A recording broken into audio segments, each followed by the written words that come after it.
Bueno, un saludo a todos los que nos escuchan y nos están viendo. Somos parte de un grupo de investigación que se llama Comunicación Responsable y Públicos Vulnerables, que estamos particularmente interesados en comunicación y vulnerabilidades. En esta ocasión, además, es una línea de trabajo sobre los museos como un ámbito relevante en la comunicación y sus posibilidades comunicativas y sus problemas comunicativos. Y en esta ocasión lo formamos tres colegas que son Asia Fior, investigadora en el Departamento de Sociología Aplicada de la Universidad Complutense, y Carmen Llobet, profesora e investigadora en la Universidad Nebrija, y yo mismo que estoy en la Universidad Complutense.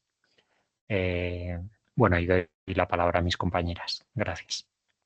Gracias, Has. Pues precisamente de cara a desarrollar la misma línea del potencial de los museos, en este caso respecto de la posibilidad de incentivar el pensamiento crítico ante un contexto de desinformación, vamos a recordar en qué consiste ese contexto saturado de información, de desinformación y también de emociones digitales.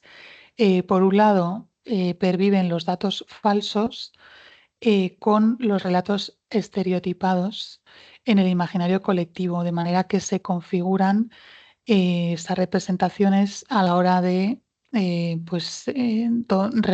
primero, hacer acopio de la información y luego de formarnos juicio respecto de esa información. Por eso hemos estudiado la posibilidad de que los museos sean una alternativa confiable para contrastar esos relatos falsos o incluso estereotipados. Por un lado, el museo se ha mostrado como un espacio relevante de verificación histórica, dado que, bueno, pues en él se produce un encuentro entre la memoria individual, donde los visitantes procesan y recuerdan esos eventos, y también las emociones, el conocimiento previo y la memoria colectiva a la que se enfrentan en en esa conversación con el museo, ¿no? Por lo tanto, el museo se convertiría en un testigo de la historia y tendría ese deber ético de preservar la veracidad. Vemos un claro ejemplo en un estudio de Dimen y de Manikovska sobre la memoria del Holocausto, frente a un relato en las redes sociales donde se ha banalizado la experiencia y se han generado malentendidos, pues se podría realizar el uso adecuado del museo. Otro ejemplo, en el caso de una segunda potencialidad del museo como institución anticipatoria para generar imaginarios futuros y para preparar al público ante nuevos desafíos, es el caso del Museo de Alaska, donde usaron documentales educativos para generar conciencia y cambios climáticos en el comportamiento. Y en tercer lugar, el museo puede aportar un enfoque ético y pedagógico al usar la tecnología, porque los usuarios participan de manera activa en la difusión, reinterpretación y crítica del patrimonio cultural a través de las plataformas digitales, como pues con elementos narrativos, afectivos y visuales que van a influir a la hora de pues ese recuerdo que decíamos anteriormente de la experiencia, pero también a la hora de comunicarlo a otros. En este sentido, pues los museos deben competir con otras fuentes de información, quizá más atractivas, pero menos rigurosas, y son capaces de equilibrar la fidelidad científica a los datos con la cercanía, la accesibilidad del contenido de manera más cercano, divulgativo. Y para terminar este primer contexto, sí que es necesario apuntar a la capacidad de las futuras generaciones de distinguir las fuentes de conocimiento de calidad a la hora de construir una sociedad mejor, que les permitan comparar con otras fuentes, reflexionar críticamente y revisar cuáles de los contenidos exhibidos les interesan y les digamos, complementan de una manera favorable o positiva, no así como en algunas otras experiencias desafiantes o incluso controvertidas, como es el caso de la promoción indirecta del tabaco en ciertas narrativas museísticas en China. Doy paso a mi compañera Asia Fior para hablar frente a este contexto de los museos como referentes de credibilidad. Sí, muchas gracias Carmen y gracias Hars. Buenos días o tardes a todos. Como comentaba Carmen, en esta comunicación, que tiene un corte eminentemente teórico, hemos querido destacar tres aspectos en lo que sería nuestro marco teórico que consideramos que influyen positivamente a la hora de conseguir que los museos y las instituciones culturales, ¿no?, de manera más amplia, sean percibidas como fuentes y espacios para luchar contra la desinformación, así como contra los discursos de odio, los discursos extremistas y los diferentes tipos de bulos, fake news, fantasías conspirativas, etc. Por un lado, como comentaba Carmen, consideramos que los museos han de erigirse o han de volver a erigirse como referentes de credibilidad. Esto se debe a que en la cultura contemporánea, caracterizada como, por ejemplo, explicita la autora Ana María Lorusso en su libro sobre la posverdad, se caracteriza por un régimen de confusión discursiva. Esto quiere decir que está basada en una mutación de los criterios a través de los cuales jerarquizamos las interpretaciones y a través de los cuales dirimimos qué es lo verdadero de lo que no. Antes los criterios, los parámetros estaban basados en la objetividad, la racionalidad, las fuentes de autoridad, de conocimiento, las instituciones tradicionales. Hoy los criterios que priman son los subjetivos, los emocionales, son valores como el de autenticidad, etc. Otra característica es la difuminación de las fronteras entre los distintos regímenes discursivos. Prueba de ella es, ya desde los años 80, es el infotainment, ¿no?, ese género que mezcla la información con el entretenimiento y que hoy vemos potenciado mediante distintas plataformas digitales. Todo ello da lugar a una realidad mediáticamente modificada. También está modificada y ampliada por las herramientas y las dinámicas de funcionamiento de los espacios digitales, tales son los algoritmos, las cámaras de eco, los filtros burbujos, etcétera, que donde en ese sistema, en esta cultura contemporánea, fruto de estas características, consideramos que un espacio muy importante o cada vez más importante es ocupado por la desconfianza. Frente a esto, la desconfianza hacia distintas instituciones, hacia las instituciones democráticas, hacia las instituciones tradicionales, hacia la ciencia, la sanidad, el periodismo también, por supuesto. Y frente a eso consideramos que los museos siguen manteniendo una cierta legitimidad, una cierta autoridad, ¿no?, que otras fuentes han sufrido descrédito pues, en mayor medida.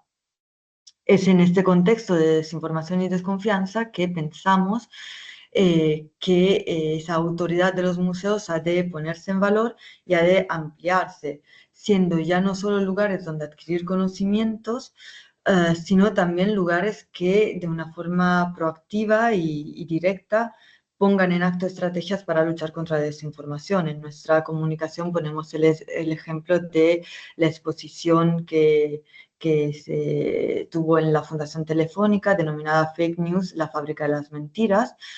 Tal fue su éxito que se tuvo que ampliar el periodo de la misma y que tuvo entre su público un importante número de jóvenes, que consideramos son desde luego un público objetivo, ¿no?, para luchar contra la desinformación. Rápidamente, la otra estrategia o el otro aspecto que consideramos es el de los museos como espacios de aprendizaje experiencial. Es decir, destacamos positivamente esta transformación de los espacios museológicos, antes entendidos meramente o sobre todo como lugares de conservación, que pasan ahora a ser entendidos como espacios de mediación cultural, donde se fomenta, por supuesto, la curiosidad de sus visitantes, el pensamiento crítico y el aprendizaje informal y participativo. Hoy, además, este aprendizaje experiencial cuenta con las herramientas de las nuevas tecnologías. Pensamos en la realidad aumentada, en la realidad virtual, que permite, a través de exposiciones inmersivas, por un lado, una forma más lúdica de llegar a estos espacios y por otro una forma más democrática y más accesible también para personas con algún tipo de discapacidad. Un ejemplo de ello es la Casa Batlló en Barcelona.